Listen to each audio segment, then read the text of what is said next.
ونستغفره ونؤمن به ونتوكل عليه ونعوذ بالله من شرور أنفسنا ومن سيئات أعمالنا من يهده الله فلا مضل له ومن يضلل فلا هادي له وأشهد أن لا إله إلا الله وحده لا شريك له وأشهد أن محمدا عبده ورسوله يا أيها الذين آمنوا اتقوا الله حق تقاته ولا تموتن إلا وأنتم مسلمون يا أيها الناس اتقوا ربكم الذي خلقكم من نفس واحدة وخلق منها زوجها وبث منهما رجالا كثيرا ونساء واتقوا الله الذي تساءلون به والأرحام إن الله كان عليكم رقيبا يا أيها الذين آمنوا اتقوا الله وقولوا قولا سديدا يصلح لكم أعمالكم ويغفر لكم ذنوبكم ومن يطع الله ورسوله فقد فاز فوزا عظيما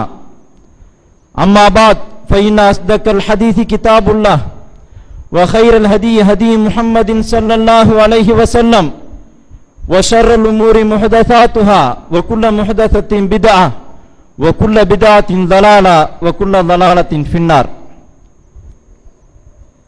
அன்புக்குரிய எல்லாம் வல்ல அல்லாஹ்வின் நல்லடியார்களே, அல்லாஹ்வுடைய கிருபையால் அவன் நம்மீது கடமையாக்கி இருக்கக்கூடிய சிறப்புக்குரிய ஜும்மாவை நிறைவேற்றுவதற்காக அமர்ந்திருக்கிறோம்.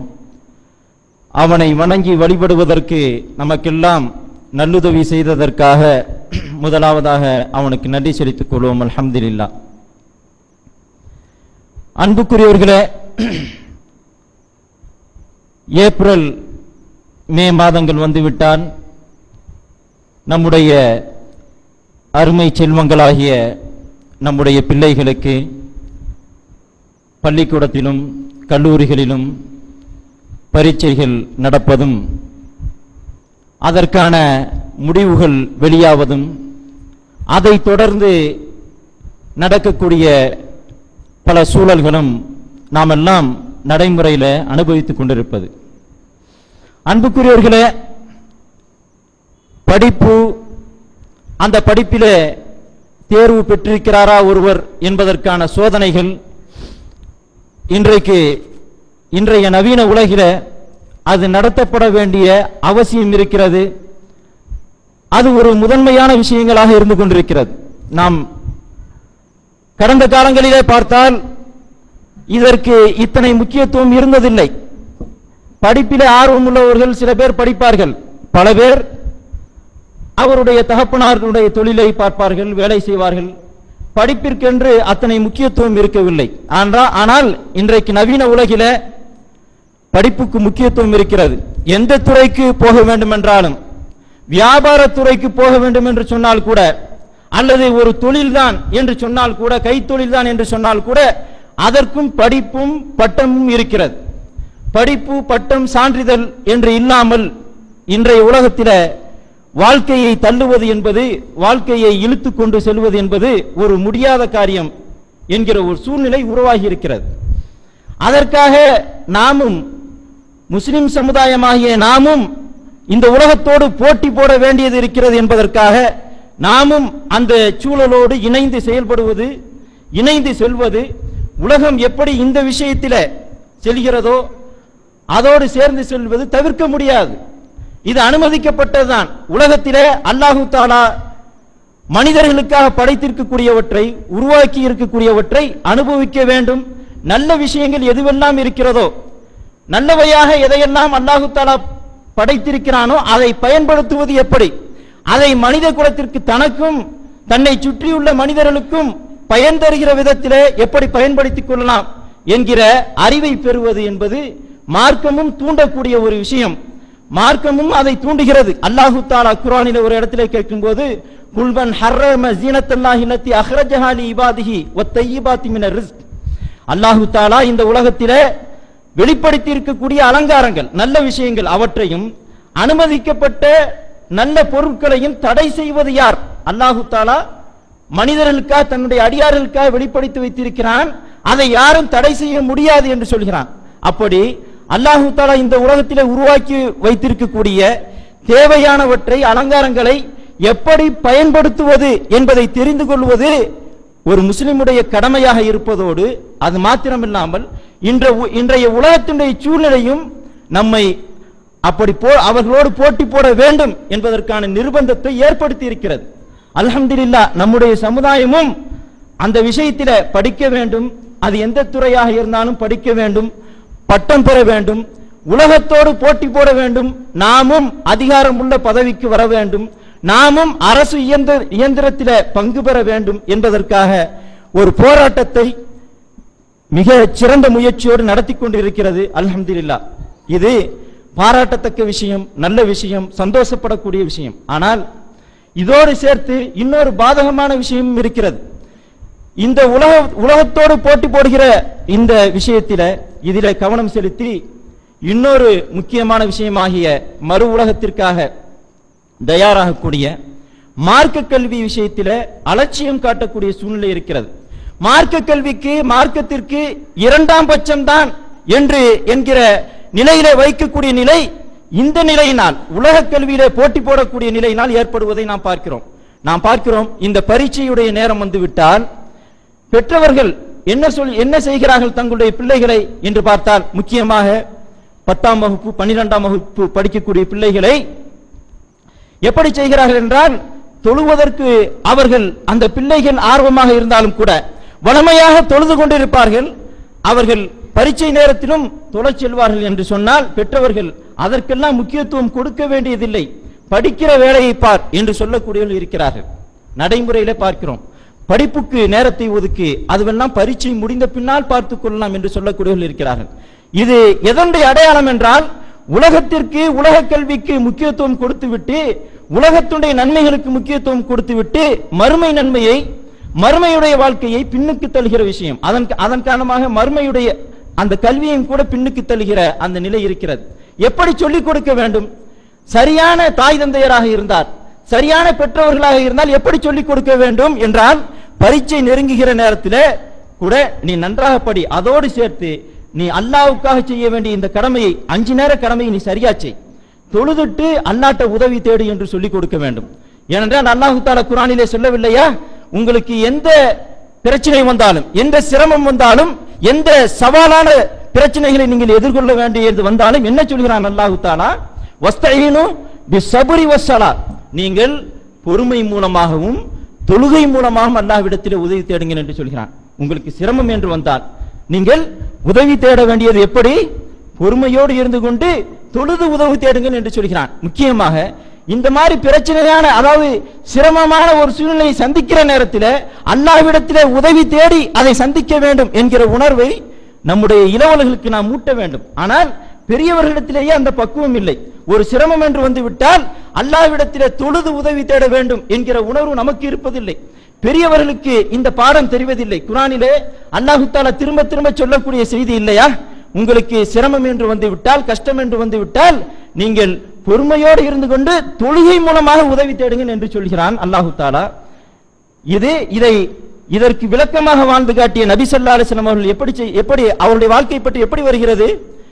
அனஸ் ரலியல்லாஹு அன்ஹு அவர்கள் நபி ஸல்லல்லாஹு அலைஹி வஸல்லம் அவர்கள் மதீனாவிற்கு வந்ததிலிருந்து 10 வருடம் நபி அவர்கள் மரணிக்கிற வரை நபி ஸல்லல்லாஹு அலைஹி வஸல்லம் ஊழியராக வேலை பார்த்து வந்த அனஸ் ரலியல்லாஹு அன்ஹு சொல்கிறார்கள், நபி ஸல்லல்லாஹு அலைஹி வஸல்லம் அவர்களுக்கு ஒரு பதட்டப்படுத்தக்கூடிய, சிரமத்திற்கு உள்ளாக்கக்கூடிய ஒரு விஷயம் வந்துவிட்டால், ஏதேனும் ஒரு செய்தி வந்துவிட்டால், அப்படி கஷ்டத்திற்கு உள்ளாக்கக்கூடிய ஒரு நிகழ்வு நடந்துவிட்டால் உடனே நபி ஸல்லல்லாஹு அலைஹி வஸல்லம் அவர்கள் தொழுகைக்கு விரைவார்கள் என்று நபியுடைய வாழ்க்கையை பற்றி சொல்லப்படுகிறது.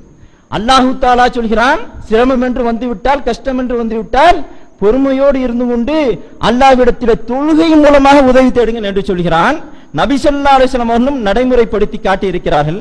ஆனால் நாம் சிரமம் என்று வரும்பொழுது நம்முடைய மனோபாவம் எப்படி இருக்கிறது என்றால், பெரியவர்களுடைய மனோநிலை எப்படி இருக்கிறதோ அதன்படிதான் சிறியவர்களுக்கு நாம் வழிகாட்டுகிறோம். பெரியவர்கள் இந்த நிலையில நாம் வளர்ந்திருக்க வேண்டும்.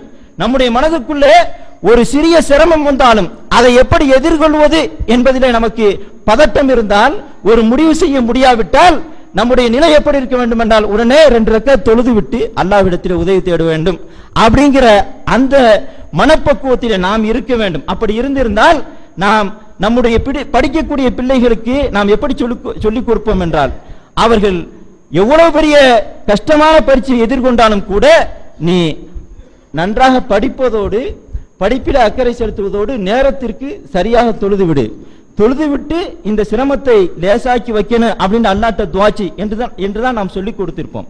ஆனால் அப்படி சொல்லிக் கொடுப்பதற்குரிய பக்குவம் வரவில்லை என்று சொன்னால் நாம் நம்முடைய நிலை எப்படி இருக்கிறது என்றால், இந்த உலகத்தோடு போட்டி போடுகிறோமே, உலகத்திலே பெரும்பான்மை மக்கள் இந்த உலகத்திலே நன்றாக இருக்க வேண்டும் என்பதற்காக அவர்கள் போட்டி போடுகிறார்கள் அல்லவா. இந்த உலகத்தினுடைய படிப்பிலே நாம் முன்னுக்கு வர வேண்டும், அதன் மூலமாக நல்ல பதவிகளையும் நல்ல உயர்ந்த வேலைகளையும் அடைய வேண்டும் என்பதை மாத்திரமே குறிக்கோளாக வைத்து அந்த உலகியல்வாதிகள் செயல்படுகிறார்கள் அல்லவா. அவர்களுடைய வழியிலேயே நாமும் போய்விட்டோம் என்பதுதான் அர்த்தம். நாம் அவர்களோடு போட்டி போடுவதோடு நாம் மறுமைக்குத்தான் முக்கியத்துவம் கொடுக்கிறோம் என்றால், நம்முடைய பிள்ளைகளை, இந்த பரீட்சை எழுதக்கூடிய நம்முடைய பிள்ளைகளை அவர்களுக்கு இப்படித்தான் நாம் வழிகாட்டுவோம். நாம் அதற்கு மார்க்கத்திற்கு இரண்டாம் பட்சமாக நாம் பின்னுக்கு தள்ளுகிறோம் என்பதற்கு இன்னொரு அடையாளம், நாம் மதரசாக்களில் பார்த்தால் கூட, குர்ஆன் மதரசாக்களுடைய பார்த்தால் கூட, பரீட்சைக்கு ஒரு மாசத்துக்கு மேல இருக்கும். ஒரு மாசம் கழிச்சு ஒரு டேட் சொல்லியிருப்பாங்க. இங்க மதரசாவில், குர்ஆன் மதரசாவில் இந்த 3வது படிக்கிற பையன் 4வது படிக்கிற பிள்ளைங்க எல்லாம் குறைஞ்சிக்கிறோம், எண்ணிக்கை குறைஞ்சிடும். என்னன்னு கேட்டா, எக்ஸாம் தேதி சொல்லியாச்சான், அதனால படிக்கிறாங்களாம், அதுக்காக ஸ்பெஷல் டியூஷன் போறாங்களாம். என்ன காரணம், என்ன நிலை? அது 4வது 5வது படிக்கக்கூடிய பிள்ளைகளுக்கெல்லாம் குர்ஆன் அப்போதுதான் அவர்கள் ஓத துவங்குகிறார்கள்.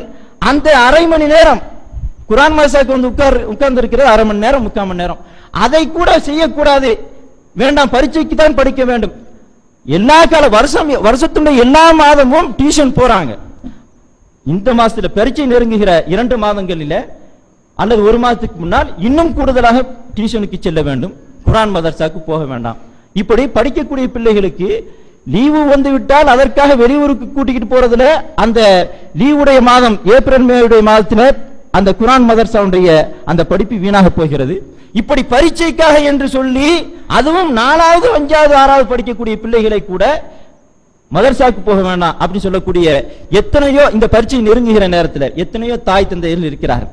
நாம் அனுபவத்திலே கண்டது, குர்ஆன் மதரசாக்களில பரீட்சை நெருங்குவதற்கு 1 மாசம் 1.5 மாசங்களுக்கு முன்னால் ஸ்பெஷல் டியூஷன் என்று இந்த 4வது 5வது படிக்கக்கூடிய பிள்ளைகளை கூட அப்படி அனுப்பிவிட்டு குர்ஆன் மதரசாக்கு போக வேண்டாம் என்று தாய் தந்தையர் சொல்லிக் கொடுக்கிறார்கள்.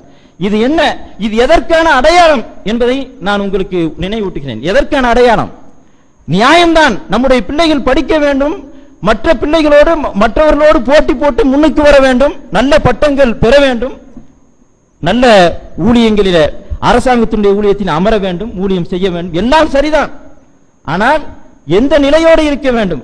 மறுமை வாழ்க்கைக்கு முக்கியத்துவம் கொடுக்கக்கூடிய, அந்த மறுமை வாழ்க்கையில வெற்றி பெறுவதற்கான கல்வி எதுவோ அந்த கல்விக்கு முக்கியத்துவம் கொடுக்கக்கூடிய நிலையில நம்முடைய சமுதாயம் இருக்க வேண்டும் அல்லவா, நம்முடைய வளரக்கூடிய நம்முடைய பிள்ளைகள் இருக்க வேண்டும் அல்லவா. அதற்கு நாம் வழிகாட்டுகிறோமா என்றால் இல்லை. இரண்டையும் சரிசமம், இரண்டுக்கும் முக்கியத்துவம் கொடுக்க வேண்டும். மறுமை வாழ்க்கை தான் சற்று கூடுதலாக இருக்க வேண்டும். ஆக நாம் போட்டி போட வேண்டும். ஆனால் அந்த போட்டியில நம்முடைய மார்க்கத்துடைய பற்றுதலோடு மறுமை வாழ்க்கைக்கான வெற்றி எதிலே கிடைக்குமோ அந்த சூழ்நிலையோடு தான் நாம் உலகத்துடைய போட்டியை அமைத்துக் கொள்ள வேண்டும், இந்த படிப்புடைய சூழ்நிலையை அமைத்துக் கொள்ள வேண்டும். ஆனால் அப்படி அமைத்துக் கொள்ளவில்லை என்பதற்கு பெரிய அடையாளம் இன்றைக்கு நாம் பார்க்கிறோம். ஒரு சில நாட்களில அல்லது ஒரு சில வாரத்தில் இந்த பரீட்சைகளுடைய முடிவுகள் வரப்போகிறது. 12ஆம் வகுப்புக்கான முடிவுகள், 10ஆம் வகுப்புக்கான முடிவுகள் வரப்போகிறது. இப்படி வருகிற நேரத்தில் நாம் பார்க்கிறோம், கட்டாயமாக ஒவ்வொரு வருடமும் நடந்து விடுகிறது சில தற்கொலைகள். 15 வயது பிள்ளைகளும் 16, 17 வயது பிள்ளைகளும் பையன்களும் தற்கொலை செய்து கொள்கிறார்கள். என்ன, பரீட்சையில சில சப்ஜெக்ட்ல ஃபெயிலா போனதுக்காக தற்கொலை செய்து கொள்கிறார்கள் என்றால் இது என்ன அவலமான நிலை. இதுல நம்முடைய பிள்ளைகளும் அந்த மாதிரியான காரியத்தில் ஈடுபட்டு விடுகிறார்கள் என்பது நிதர்சனமான உண்மை. என்ன காரணம்? ஒரு 15 வயசு பையன் 10th ஃபெயில் ஆகி போயிட்டதுக்காக அவனுக்கு தற்கொலை செய்து கொள்ள வேண்டும் என்கிற அளவிற்கு அவனுக்கு எப்படி உணர்வு போகுமா என்றால் போகாது. ஒரு 17 வயது அந்த துடிப்பான ஒரு சின்ன பையன் வெறுமனே அவன் பரீட்சையில ஃபெயில் ஆகி போய்விட்டான், பிளஸ் 2ல ஃபெயில் ஆகி போயிட்டாங்கிறதுக்காக நான் தற்கொலை செய்து கொள்ள வேண்டும் என்கிற உணர்வு வருமா என்றால் யதார்த்தமாக வராது. எப்படி வருகிறது என்றால் அது பெரியவர்களுடைய வழிகாட்டுதல் தான். பெரியவர்கள் அப்படி நடந்து கொள்வதால் தான். என்ன சொல்லி ஊட்டப்படுகிறது அந்த இளவல்களுக்கு? இதுல ஃபெயில் ஆகி போயிட்டா வாழ்க்கையே இல்லை, நீ பிளஸ் 2ல ஃபெயில் ஆகி போயிட்டா அதுக்கப்புறம் உன்னுடைய வாழ்க்கையே இல்லை, எதிர்காலமே சூனியம் என்பது போல அவர்களுக்கு ஊட்டப்படுகிறது. பாஸ் ஆகி ஆகணும், பாஸ் ஆகாவிட்டால் உன்னுடைய எதிர்காலமே பட்டப்படிப்பு என்பதே கிடையாது, அதற்கு பிறகு உன்னுடைய வாழ்க்கையில முன்னேறவே முடியாது என்று ஊட்டப்படுகிறது. அப்படி ஃபெயில் ஆகி போட்டா வாழ்க்கையே இல்லை என்று சொன்னால் அவர்கள் பயப்படுகிறார்கள். மாத்திரமல்ல, அதோடு இப்படி பிள்ளைங்களுக்கு வழிகாட்டக்கூடிய இந்த பெற்றவர்கள் பெரியவர்கள் இவர்களுக்கு ஒரு கஷ்டம் என்று வந்துவிட்டால், ஒரு சிரமம் என்று வந்துவிட்டால், ஒரு வாழ்க்கையிலே எடுத்த முயற்சியில தோல்வி என்று வந்துட்டா என்ன சொல்றாங்க? பேச்சில் என்ன சொல்றாங்கன்னா, நான் ஏன்னா இருக்கிறானோ தற்கொலை செய்து கொள்ள வேண்டும் என்று போல் வருகிறது என்று சொல்லக்கூடியவர்கள் எத்தனை பேர் இருக்கிறோம்? பிள்ளைகளுக்கு முன்னால், வளரக்கூடிய பிள்ளைகளுக்கு முன்னால் நான் தற்கொலை செஞ்சுக்கிறேன், நான் செத்து போயிட்டா நல்லா இருக்கும் என்று ஒரு சோதனை வருகிற காலகட்டத்தில் சொல்கிறோமா இல்லையா? அப்படி சொன்னால் அதை கேட்டு வளரக்கூடிய பிள்ளைகள் எப்படி வளருவார்கள்? ஆனால் நம்முடைய மார்க்கம் என்ன சொல்கிறது? ஒரு பிரச்சனை என்று வந்துவிட்டால் உறுதியோடு நின்று சமாளியுங்கள் என்று தானே சொல்கிறது. சோதனை என்பது பல விதத்திலே வரும். எந்த விதத்திலே வந்தாலும் எப்படி சொல்கிறது? எப்படி சொல்லி உறுதியோடு இருக்க சொல்கிறது மார்க்கம்? வலவ நபுலுவன்னக்கும் பிஷைஇம் மினல் ஹௌஃபி வல் ஜூஇ வ நக்ஸின் மினல் அம்வாலி வல் அன்ஃபுஸி வத் தமராத் வ பஷ்ஷிரி ஸாபிரீன். உங்களை பலவிதமான சோதனைகளுக்கு உட்படுத்துவோம். பிஷைஇம் மினல் ஹௌஃபி பயம், அதுபோல பொருளாதாரத்தில் குறைத்து, விவசாயத்தில் குறைவு ஏற்படுத்தி, அல்லது உங்களுக்கு பிரியமானவர்களை மரணிக்க செய்து நாம் இப்படி பலவிதமான சோதனைகளை கொடுப்போம். அப்படி சோதிக்கிற நேரத்தில் எவர்கள் பொறுமையோடு இருக்கிறார்களோ அவர்களுக்கு சுப செய்தி இருக்கிறது. வபஷிரி சாபிரின். இந்த மாதிரியான பலவிதமான சோதனைகளிலே எவர்கள் பொறுமையோடு இருக்கிறார்களோ அவர்களுக்கு சுப செய்தி, நற்செய்தி இருக்கிறது என்று சொன்ன அல்லாஹ், அப்படிப்பட்ட சோதனைகளுடைய சமயத்திலே பக்குவப்பட்ட இறை நம்பிக்கையாளர்கள் எப்படி இருப்பார்கள் என்று அல்லாஹ் தஆலா சொல்கிறான் இல்லையா? அப்படிப்பட்ட சோதனைகள் இது அசாபத்து முசீபத்தும் காலு இன்னா லில்லாஹி வ இன்னா இலைஹி ராஜிஊன். அவர்களுக்கு ஒரு சோதனை என்று வந்துவிட்டால் எப்படி சொல்வார்கள் என்றால், இன்னா லில்லாஹி வ இன்னா இலைஹி ராஜிஊன், நாம் அல்லாஹ்வுக்கே உரியவர்கள், அந்த அல்லாஹ்விடமே நாம் திரும்பி செல்ல போகிறோம் என்று சொல்லி அவர்கள் பொறுமையோடு இருப்பார்கள். உலாய்க அலைஹிம் ஸலவாத்தும் மிர் ரப்பிஹிம் வ ரஹ்மா. அவர்கள் எப்படிப்பட்டவர்கள் தெரியுமா? அவர்கள்தான், அவர்கள் மீது அல்லாஹ்வுடைய கருணையும் கிருபையும் இருக்கிறது என்று அல்லாஹ் தஆலா அவர்களை பாராட்டுகிறான். சோதனை என்று வரும்போது, கஷ்டம் என்று வரும்போது உடனே ஒரு இறை நம்பிக்கையாளர், அல்லாஹ்வுடைய அருள் பெற்ற நல்லடியார் எப்படி சொல்வார் என்றால், நான் அல்லாஹ்வுக்கு உரியவன், அல்லாஹ்விடத்திலே திரும்பி செல்ல போகிறேன் என்று சொல்வார். நம்ம எல்லாருமே நம்முடைய மனதுக்குள்ளே கேட்க வேண்டும், சோதனை கஷ்டம் என்று வருகிற நேரத்தில் நம்மிட எவ்வளவு பேர் இந்த வார்த்தையை சொல்கிறோம்? இந்த உணர்வு எவ்வளவு பேருக்கு ஏற்படுகிறது? வார்த்தை முக்கியம் அல்ல, உணர்வு ஏற்பட வேண்டும். கஷ்டம் என்று வருகிற நேரத்தில் நாம் எடுத்த காரியம் தோல்வி அடையும் போது, நான் அல்லாஹ்வுக்கு உரியவன், அல்லாஹ்விடத்தில் திரும்பி செல்ல போகிறேன், இது அல்லாஹ்வுடைய விதி என்கிற நினைவு எவ்வளவு பேருக்கு வருகிறது என்று பார்த்தால் நிறைய பேருக்கு வருவதில்லை. எப்படி புலம்ப ஆரம்பித்து விடுகிறோம்? ஏன் அல்லாஹ் தஆலா என்னை சோதிக்கிறான், எனக்கு மட்டும் ஏன் இவ்வளவு சோதனை, நான் செத்து போய்விட்டா நன்றாக இருக்கும் என்று சொல்பவர்கள் இருக்கிறார்கள். அப்படியே தற்கொலை செய்து கொள்ளக்கூடியவனும் பல பேர் இருக்கிறார்கள். இதை பார்க்கிறான். வளரக்கூடிய இந்த 15 வயது பையனும் 17 வயது இந்த படிக்கக்கூடிய மேல்நிலை பள்ளியில் படிக்கக்கூடிய இந்த பையனும் பிள்ளைகளும் பார்க்கிறார்கள். இதை பார்த்துவிட்டு கஷ்டம் என்று வந்தால், சோதனை என்று வந்தால் அதிலிருந்து விடுபடுறதுக்கான வழி தற்கொலை செய்து கொண்டால் விடுபட்டு விடலாம் என்று அவருடைய மனதிலே பதிகிறது. பெரியவர்கள் செய்யக்கூடிய காரியம், பெரியவர்கள் பேசக்கூடிய பேச்சு சிறுவர்களுடைய, இந்த வளரக்கூடிய இளவர்களுடைய மனதிலே பதிகிறது. உடனே அவர்கள் SSLC பரீட்சையில ஃபெயில் ஆகி போனா உடனே தற்கொலை செஞ்சுக்கிறான். தற்கொலை செய்யக்கூடிய பையன்கள் இருக்கிறார்கள். பிளஸ் 2ல ஃபெயில் ஆகி போனா தற்கொலை செய்து கொள்கிறார்கள். உண்மையை நாம் யோசிச்சு பார்த்தோம் என்றால் அந்த வயசில் அப்படிப்பட்ட உணர்வு, அப்படிப்பட்ட எண்ணமே வரக்கூடாது. வருகிறது என்றால் அதற்கான காரணம் முழுக்க முழுக்க பெரியவர்கள், வளர்க்கக்கூடியவர்கள், முன்மாதிரியாக இருக்கக்கூடிய பெரியவர்கள். அன்புக்குரியவர்களே, அல்லாஹ் தஆலா சோதனை வரும்பொழுது ஒரு மூமின் உறுதியாக இருக்க வேண்டும் என்று சொல்கிறான். மனிதனுடைய பலவீனம், கொஞ்சம் பின்னாடி நிக்கிறாங்க மக்கள், முன்னாடி வாங்க. மனிதர்களுடைய பலவீனத்தை சொல்லிக்காட்டி, பல பேருடைய பலவீனத்தை அல்லாஹ் தஆலா சொல்லிக்காட்டி கண்டிக்கிறான். மனிதன் பதட்டப்படுகிறான். அவன் நிதானம் இல்லாமல் இருக்கிறான் என்பதை ஒரு பெரிய குறையாக சொல்கிறான். எப்படி சொல்கிறான் என்று அல்லாஹு தாலா, இன்னல் இன்சான ஹுலிக ஹலுஆ, மனிதன் இருக்கிறானே அவன் அவசரக்காரனாக பதட்டப்படக்கூடியவனாக படைக்கப்பட்டிருக்கிறான். இதா மஸ்ஸஹு ஷர்ரு ஜஸூஅன், அவனுக்கு அவன் விரும்பாத தீங்கான ஒரு காரியம் நடந்து விட்டால் அவன் திடுக்கம் அடைகிறான், நடுநடுங்குகிறான், கிடந்து ஆடுறான். இதா மஸ்ஸஹு ஷர்ரு ஜஸூஅன், தீங்கு நடந்து விட்டால், தீங்கு என்று சொன்னால் மனிதன் விரும்பாத காரியம், உன்னை எதிர்பார்த்து இருப்பான், இப்படித்தான் நடக்க வேண்டும், நம்முடைய நாம ஆரம்பிச்சிருக்க வியாபாரத்தில் லாபம் தான் வரணும்னு எதிர்பார்க்கிறான், புதுசா தொடங்கியிருக்கிற இந்த தொழிலில் நல்ல லாபம் வரணும்னு எதிர்பார்க்கிறான். ஆனால் அப்படி வரவில்லை. அப்படி வராமல் நஷ்டம் வருகிறது என்றால் எதிர்பார்த்தது வரவில்லை. இது ஒரு தீங்கு.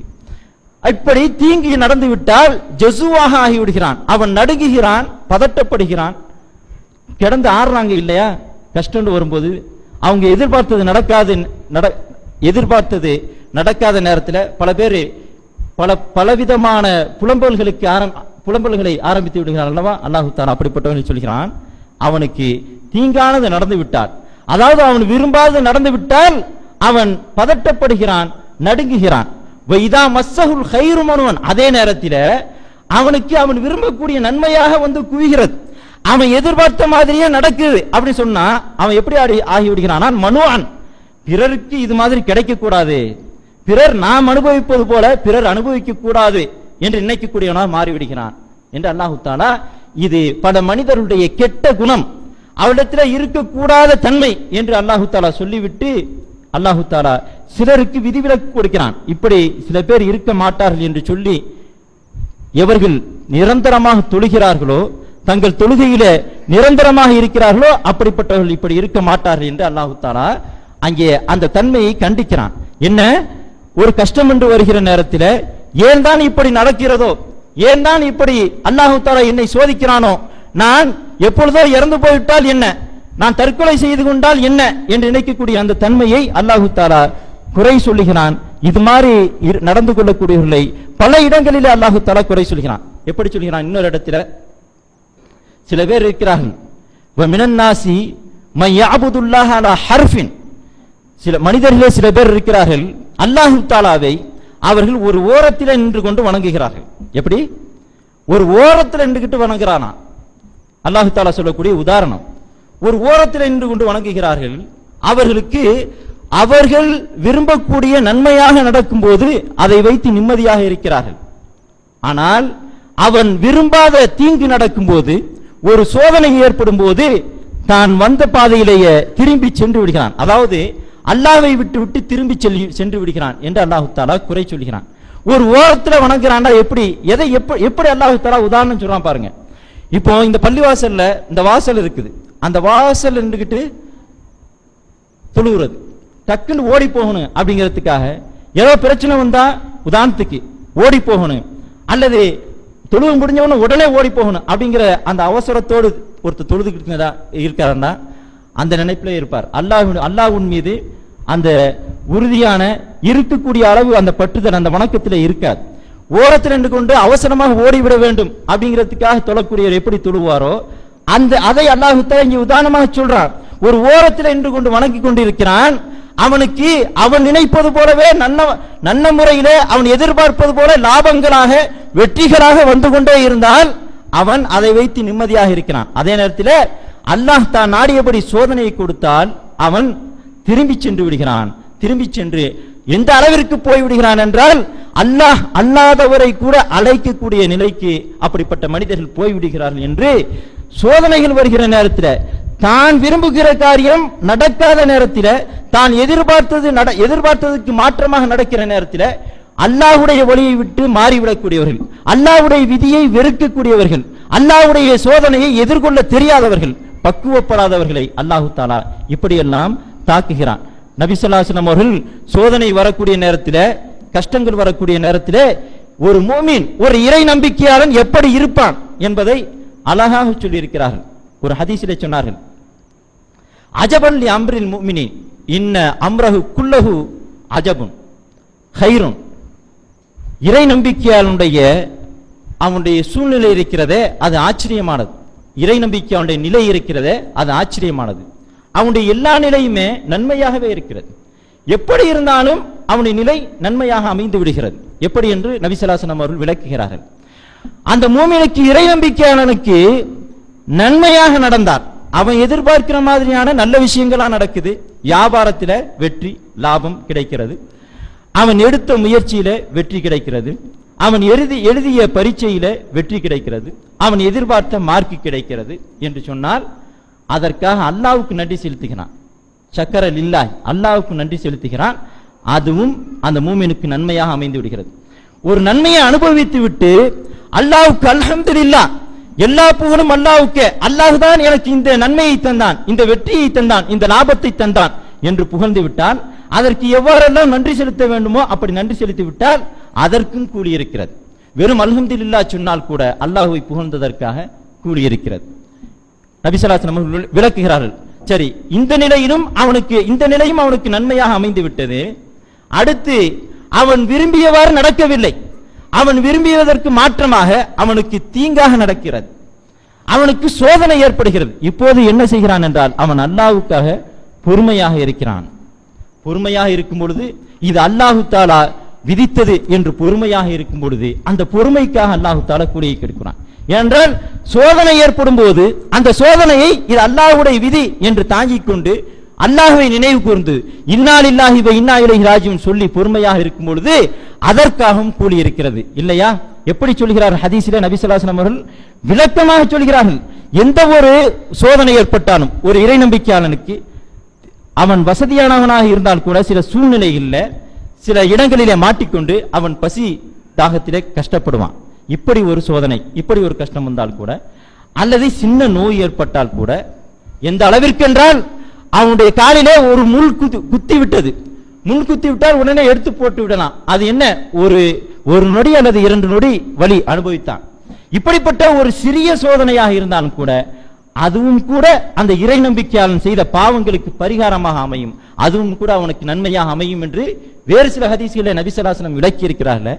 அதன்படி சொன்னார்கள், ஒரு மோமினுக்கு அவனுடைய நிலை எல்லாமே அவனுக்கு சாதகமாக நன்மையாக அமைந்து விடுகிறது. அவன் விரும்பியபடி நன்மையாக அவனுக்கு நடக்கும் போது, வெற்றிகராக வந்து குவியும் பொழுது அவன் அல்லாஹ்வுக்கு நன்றி செலுத்துகிறான். அதுவும் அவனுக்கு நன்மைதான், நன்மையாகத்தான் அமைந்து விடுகிறது. அல்லது அவன் விரும்பாதவாறு அவனுக்கு சோதனையாக கஷ்டங்களாக வருகிறது என்று சொன்னால் அல்லாஹ்வுக்காக பொறுமையாக இருக்கிறான், அந்த பொறுமைக்காகவும் அல்லாஹ்விடத்திலே கூடியிருக்கிறது. இப்படி சொன்னார்கள் நபி ஸல்லல்லாஹு அலைஹி வஸல்லம் அவர்கள். ஆனால் இன்றைக்கு பிள்ளைகளை வழிநடத்தக்கூடிய பெரியவர்களுக்கு, பெற்றவர்களுக்கு இந்த பக்குவம் இருப்பதில்லை. இவர்களே எப்போதும் பதட்டப்படக்கூடியவராக இருக்கிறார்கள். பிள்ளைகளுக்கு முன்னால் இவருடைய வியாபாரத்திலே கஷ்டம் வந்து விட்டால், நஷ்டம் வந்து விட்டால் உடனே மனைவி மக்களிடத்தில் கோபத்தை காட்டுவது, அல்லது என்ன செய்கிறோம் ஏது பேசுகிறோம் என்று தெரியாமல் பதற்றத்தோடு நடந்து கொள்வது அல்லாஹ் தஆலா குறை சொல்லக்கூடிய ஒரு தன்மை. குலிக்கல் இன்சானு மின் அஜல், மனிதன் அவசரக்காரனாக படைக்கப்பட்டிருக்கிறான் என்று அந்த தன்மையை குறை சொல்லுகிறான். இப்படி அவசரப்படக்கூடாது, பதட்டப்படக்கூடாது. ஆனால் வழிகாட்டக்கூடிய, இந்த படித்து முன்னுக்கு வர வேண்டும் என்று ஆர்வத்தோடு படித்துக் கொண்டிருக்கிறார்களே, இந்த இளவலர்களுக்கு வழிகாட்டக்கூடிய பெற்றோர்கள், அந்த பெரியவர்கள் இப்படி சோதனை காலங்களிலே துவண்டு போகக்கூடியவர்களாகவும் பதட்டப்படக்கூடியவர்களாகவும் இருப்பதனால் பிள்ளைகளுக்கும் அது மாதிரியான வழியை காட்டி விடுகிறார்கள். சோதனை வரும்போது எப்படி ஒரு இறை நம்பிக்கையாளன் இருக்க வேண்டும், அப்படி இருந்தால் தானே பிள்ளைகள் அதை பார்த்து இருப்பார்கள். எப்படி சொல்கிறான் அல்லாஹு தஆலா, கஷ்டம் என்று வரும்போது எப்படி சொல்கிறான், குல்லை யஸீபனா இல்லாமா கதபல்லாஹு ரப்புனா. நபியே, உங்களுக்கு சோதனை வரும்போது எப்படி சொல்ல வேண்டும் என்றால், நீ சொல், எங்களுடைய இரட்சகனாகிய அல்லாஹு தஆலா எதை எழுதி வைத்திருக்கிறானோ அதை தவிர வேறு எதுவும் எங்களுக்கு ஏற்படாது. அல்லாஹு தஆலா எங்களுக்கு எதை எழுதி வைத்திருக்கிறானோ அதை தவிர வேறு எதுவும் எங்களை தீண்டாது என்று சொல்கிறான். ஒரு சோதனை வரும்போது இதை கூட எப்பொழுது சொல்கிறான் என்றால், அல்லாஹு தஆலா முஸ்லிம்களுக்கும் போரிலே தோல்வி ஏற்படுகிறது. அப்படி தோல்வி ஏற்படும் பொழுது முஸ்லிம்களை சுற்றி இருக்கக்கூடிய நயவஞ்சகர்கள் சந்தோஷப்படுகிறார்கள். இப்போது அதற்கு பதில் சொல்கிற விதத்திலே அல்லாஹு தஆலா சொல்லக்கூடிய வாசகம் தான் இது. எதுவாக இருந்தாலும், எங்களுக்கு ஏற்படக்கூடிய எந்த கஷ்டமாக இருந்தாலும், நஷ்டமாக இருந்தாலும், தோல்வியாக இருந்தாலும் அது அல்லாஹு தஆலா எழுதி வைத்தது. அல்லாஹு தஆலா எழுதி வைத்ததை தவிர வேறு எதுவும் எங்களுக்கு ஏற்படாது என்று சோதனை வருகிற நேரத்தில் அல்லாஹு தஆலா சொல்கிறான். அப்படி சொல்கிற அந்த உணர்வு நம்மில எவ்வளவு பேருக்கு வருகிறது யோசித்து பார்க்க வேண்டும். அப்படி சொல்கிற அந்த தன்மை இருந்தால் சோதனைகளும் கஷ்டங்களும் வருகிற நேரத்தில் இப்படி சொல்லி நிதானமாக இருக்கக்கூடிய தன்மை இருந்தால் நம்முடைய பிள்ளைகளும் அதே போல நிதானமாக இருப்பார்கள். சப்ஜெக்ட் அத்தனையிலும் ஃபெயிலா போனாலும் கூட நான் அடுத்து மறுபடியும் எழுதுவேன், பாஸ் ஆகுவேன் என்கிற அந்த அந்த அந்த மன உரிமை அவர்களுக்கு ஏற்படும். எவ்வளவு மார்க் கம்மியாக வாங்கினாலும் நான் நான் படிக்க போகிற மற்ற படிப்பில மேற்படிப்பில நான் மார்க் அதிகமாக வாங்குவேன், நான் முன்னேறுவேன் என்கிற உணர்வு ஏற்படும். அப்படிப்பட்ட உணர்வை நாம் ஊட்டுவதில்லை என்றால் நமக்கு அந்த உணர்வு இல்லை.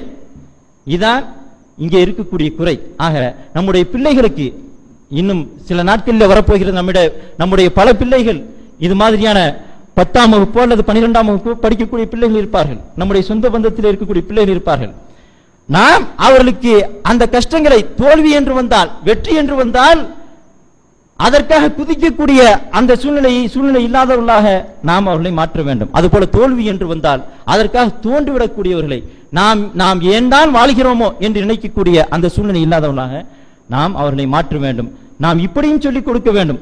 நாம் என்ன சொல்லிக் கொடுக்கிறோம் என்றால், இப்போது நம்முடைய பிள்ளைகளுக்கு நீ 10th ஃபெயில் ஆகி போட்டா அதுக்கப்புறம் ஒண்ணுமே இல்லை, +2 ஃபெயில் ஆகி போட்டா வாழ்க்கையே இல்லை என்று சொல்லிக் கொடுக்கிறோம். அப்படி கிடையாது. யதார்த்தம் என்ன? இந்த பரீட்சைகள் எல்லாம் இந்த பரீட்சையில பாஸ் ஆகுறவங்க ஃபெயில் ஆகி போறது எதிர்கால வாழ்க்கையில வெற்றி தோல்விக்கான ஒரு நிச்சயமான, அதாவது எதிர்கால வாழ்க்கையில ஒருத்தன் முன்னுக்கு வரணும்டா இந்த +2 பாஸ் ஆகியே ஆகணும் அப்படிங்கிற கட்டாயம் கிடையாது. ஒரு அடையாளம். எதிர்கால வாழ்க்கையில ஒருவன் 20-25 வயது வாலிபனாக அல்லது குடும்ப பொறுப்பை ஏற்கிற நேரத்தில் நன்றாக இருக்க முடியும் என்பதற்கான ஒரு சின்ன அடையாளம் தான் +2 பாஸ் ஆகுறது. +2 ஃபெயில் ஆகி போனாலே அந்த 25-30 வயதில அவன் வாழ்க்கையில முன்னேறாத, வாழ்க்கையில வாழவே தகுதி இல்லாத ஒருவனாக இருப்பான் என்பது அடையாளம் அல்ல. என்றால் படிப்பில ஃபெயில் ஆகக்கூடிய எவ்வளவோ பேரை நாம் பார்க்கிறோம். 10th பாஸ் ஆக மாட்டாங்க, +2 பாஸ் ஆக மாட்டாங்க, உடனே படிப்பை தூக்கி போட்டுவிட்டு தொழிலிலே இறங்குவார்கள். அதிலே அவர்கள் முன்னேறுவார்கள், எவ்வளவோ சம்பாதிப்பார்கள். ஆனால் முறைப்படி முதல் மார்க் 2ஆம் மார்க் என்று வாங்கி முறைப்படி பட்டம் படித்து மேற்படிப்பு படித்து PhD எல்லாம் செய்து போவார்கள். ஆனால் +2 ஒருத்தன் ஃபெயிலா போயிட்டு அதோடு தூக்கி போட்டுவிட்டு தொழிலில் இறங்கியவன் அப்படி PhD படித்தவனை விட நன்றாக சம்பாதித்துக் கொண்டிருப்பார்கள். இல்லையா? நடைமுறையில் இல்லையா? நாம் பார்க்கலையா? எவ்வளவு பெரிய இன்றைக்கு நீங்க ஒரு தொழில் நகரத்தில் இருக்கிறீங்க, பெரிய பெரிய கம்பெனிகள் இருக்கிறது, எல்லா ஓனர்களும் PhD என்றும் MA என்றும் PhD என்றும் படிச்சுட்டா வந்து இந்த தொழிலை இயக்கிக் கொண்டிருக்கிறார்கள்? இல்லை. பல தொழிலதிபர்களை பார்த்தால், பல ஃபேக்டரிகளை வச்சிருக்கவங்களை பார்த்தால், கோடி கோடியாக சம்பாதித்துக் கொண்டிருப்பவர்களை பார்த்தால் அவர்கள் +2 கூட படிச்சிருக்க மாட்டாங்க, சாதாரண பட்டப்படிப்பு கூட படிச்சிருக்க மாட்டாங்க. பல பேரை பார்த்தா படிப்பு வரலைங்கிறதுக்காக அந்த மாதிரி தொழில இறங்கி இருப்பாங்க. ஆனா அவங்களுக்கு கீழே வேலை செய்யறவங்களை பார்த்தா மேற்படிப்பு படித்தவர்களாக, MA படித்தவர்களாக, பல இன்ஜினியரிங் படித்தவர்களாக இருப்பார்கள். நடைமுறை இல்லையா? இதுதான் நடைமுறை. அதுக்காக ஒருவர் ஃபெயில் ஆகி போய்விட்டால், ஒரு பையன் ஃபெயில் ஆகி போயிட்டா கூட சரி பரவாயில்லை, இன்னொரு தடவை முயற்சி பண்ணி ஃபெயில் ஆகி போனா கூட பரவாயில்லை, இதோடு வாழ்க்கை முடிந்து விடுவதல்ல, இதற்கு பின்னால் உனக்கு வேறு விதமான வழியை வைத்திருப்பான் என்பதுதான் அல்லாஹு தஆலா சொல்கிறானே. குல்லை யுஸீபனா இல்லாமா கதபல்லாஹு ரப்புனா, எங்களுடைய இரட்சகனாகிய அல்லாஹு தஆலா எதை எங்களுக்கு எழுதி வைத்திருக்கிறானோ அதை தவிர வேறு எதுவும் எங்களை தீண்டாது என்று சொல்கிறானே. அதனுடைய வெளிப்பாடு இப்படித்தான் இருக்க வேண்டும். உனக்கு இது இல்லாவிட்டால், இந்த படிப்பிலே உனக்கு வெற்றி இல்லாவிட்டால் வேறு வழியை அல்லாஹு தஆலா வைத்திருக்கிறான் என்று நாம் சொல்லிக் கொடுக்க வேண்டும். அதுதான் நடைமுறை உண்மை. எவ்வளவு பேர் படிப்பிலே அவர்கள் சோபிக்க தெரியாதவர்கள் வாழ்க்கையில நிறைய சாதித்திருக்கிறார்கள். நிறைய படித்தவர்களை விட பல பட்டங்கள் வாங்கியவர்களோட ஒரு பட்டம் கூட அல்லது 12ஆம் வகுப்பு கூட பாஸ் ஆக தெரியாதவர்கள் வாழ்க்கையில முன்னுக்கு வந்திருக்கிறார்கள், நிறைய சம்பாதித்திருக்கிறார்கள். ஆக வாழ்க்கை என்பது இதோடு மட்டும் முடிந்து விடுவதில்லை என்பதையும் நாம் நம்முடைய பிள்ளைகளுக்கு சொல்லிக் கொடுக்க வேண்டும். ஆக வாழ்க்கையில நிதானம் உள்ளவர்களாக, எப்போதும் மார்க்கம் அல்லாஹு தஆலா சொல்லி தந்திருக்கக்கூடியபடி அந்த நிதானத்தையும் பொறுமையும் பேணக்கூடியவர்களாக, வாழ்க்கையை பற்றி சரியாக புரிந்தவர்களாக நம்முடைய வளரக்கூடிய பிள்ளைகளை நாம் வளர்க்க வேண்டும். அதற்கு நாம் பெரியவர்களாக நாம் தகுதியானவர்களாக இருக்க வேண்டும். அந்த நல்ல நிலையை நம் அனைவருக்கும் எல்லாம் அல்லாஹு தஆலா தந்தருள்வானாக. அக்கூலு கௌலி ஹாதா வஸ்தக்ஃபிருல்லாஹ் லி வலக்கும் வஸ்தக்ஃபிருஹு இன்னஹு ஹுவல் கஃபூர் ரஹீம்.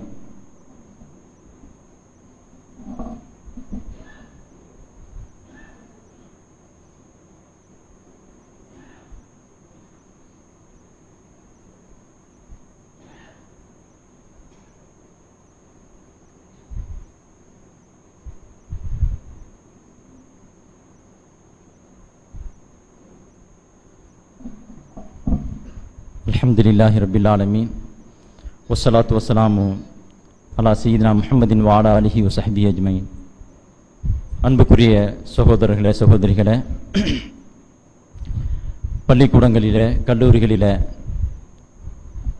பரீட்சைகள் முடிந்து விடுமுறை விட்டுவிட்டால் அந்த விடுமுறையை பயன்படுத்துவதிலே மக்களுடைய நிலை பல்வேறு விதமாக இருக்கிறது.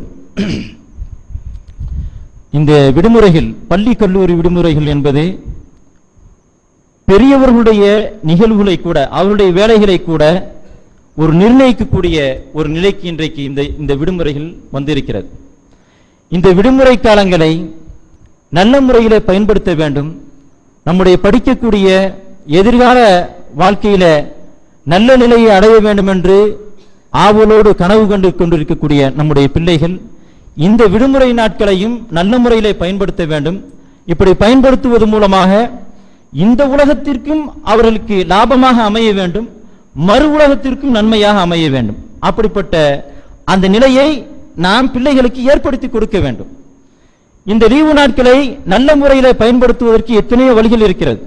நடைமுறையில பார்த்தா நாம பார்க்கிறோம், இந்த லீவு நாட்களில படிக்கக்கூடிய பையன்கள் என்ன செய்வார்கள் என்றால், மட்டையை தூக்கி கொண்டு, பாலை தூக்கி கொண்டு கிரிக்கெட் விளையாடுவார்கள் வெயில்ல நின்று. பல நாட்கள், பொன்னான நாட்கள், நேரங்கள் வீணாகி போய்கொண்டு இருக்கும். அல்லது அதிகமாக, அதாவது சாதாரண நாட்களில் வருஷத்துடைய மற்ற மாதங்களில் பார்க்கக்கூடிய டிவி நிகழ்ச்சிகள், சினிமாக்களை விட அதிகமாக பார்ப்பார்கள். அதிகமாக அந்த கதைகளை பற்றி பேசிக் கொண்டிருப்பார்கள். அல்லது வெளியூர் போவது, அதிகமாக சுற்றுவது, சுற்றுலா செல்வது, இப்படி கழியும். இதுவெல்லாம் அதாவது விளையாட்டோ அல்லது வெளியூர் பிரயாணங்கள், சுற்றுலா செல்வதோ அனுமதி கூடாததல்ல. ஆனால் அதையெல்லாம் ஒரு அளவோடு வைத்துக் கொண்டு அவர்களுடைய படிப்புக்கும் கூட, இந்த உலக வாழ்க்கைக்கும் கூட பலனுள்ள விதத்திலே நம்முடைய இந்த பிள்ளைகளுடைய லீவு நாட்களை பயன்படுத்த முடியும். எத்தனையோ விஷயங்கள் இருக்கிறது. பின்னால் எவ்வளவு தூரம் இதை பயன்படுத்தாமல் இருந்திருக்கிறார்கள், இந்த லீவு நாட்களை பயன்படுத்தாது எவ்வளவு நஷ்டம் என்று நினைக்கிற அளவிற்கு மிக மோசமான சூழ்நிலை எல்லாம் சில இளைஞர்களுக்கு ஏற்பட்டிருக்கிறது. எனக்கு தெரிஞ்சு ஒரு இளைஞர், சொந்தக்காரர், அவர் MBA முடித்து விட்டார். MBA முடிப்பதென்றால், MBA பட்டம் பெறுவதென்றால் எவ்வளவு பெரிய விஷயம். சாதாரணமாக அதை எல்லோரும் முடித்து விட முடியாது. அபூர்வமாக சிலர் தான் அந்த படிப்பை படித்து முடிக்க முடிகிறது. MBA ஒருவர் முடித்து பட்டம் பெறுவதென்றால் அது நிச்சயமாக அவர் நல்லபடி படித்திருக்கிறார் என்றுதான் அர்த்தம். படித்திருக்கிறார், படித்து முடித்து வேலை தேடுகிறார். அவர் படித்திருக்கிறார், பட்டம் வாங்கியிருக்கிறார், அந்த பட்டத்திற்கு மதிப்பு இருக்கிறது. ஆனால் அவருக்கு கொடுக்கக்கூடிய கம்பெனிகளிலே வேலை இருக்கிறது. ஆனால் அவருக்கு கொடுக்கக்கூடிய இந்த பட்டத்தோடு கொடுக்கக்கூடிய வேலைக்கு இன்னும் சில விஷயங்கள் தேவைப்படுகிறது. அந்த விஷயங்கள் அவர்கிட்ட இல்லை, அந்த தகுதி இல்லை. அந்த தகுதியை இந்த மாதிரி லீவு நாட்களில் அவர் பயன்படுத்தி இருந்தால் கூட அவர் நன்றாக வேலை செய்திருக்கலாம். அவர்கிட்ட கேட்கிறாங்க, அடிப்படையான நிர்வாகத்திற்கு தேவைப்படக்கூடிய கம்ப்யூட்டரை பற்றிய சில விவரங்கள் கேட்கிறார்கள். ஒன்னும் பெருசா கேட்கல.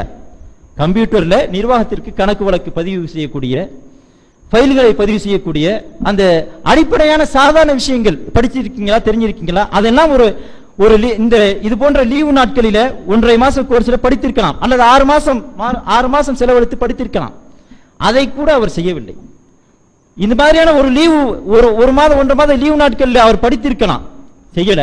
ஆனா MBAவும் படிச்சுட்டு அவர் வேலை தேடுறாரு, கிடைக்கல. அந்த அவருக்கு தகுந்த வேலை, அவருடைய படிப்புக்கு தகுந்த வேலை செய்ய முடியாமல் சாதாரண வேலைகளை பார்த்து கொண்டு, அவரை விட குறைந்த அளவு படித்தவர்கள்லாம் அவரை விட அதிகமான சம்பளம் வாங்குகிறார்கள். ஆனால் அவர்களுக்கு மற்றவர்களுக்கு ஈக்குவலாக கூட போக முடியவில்லை.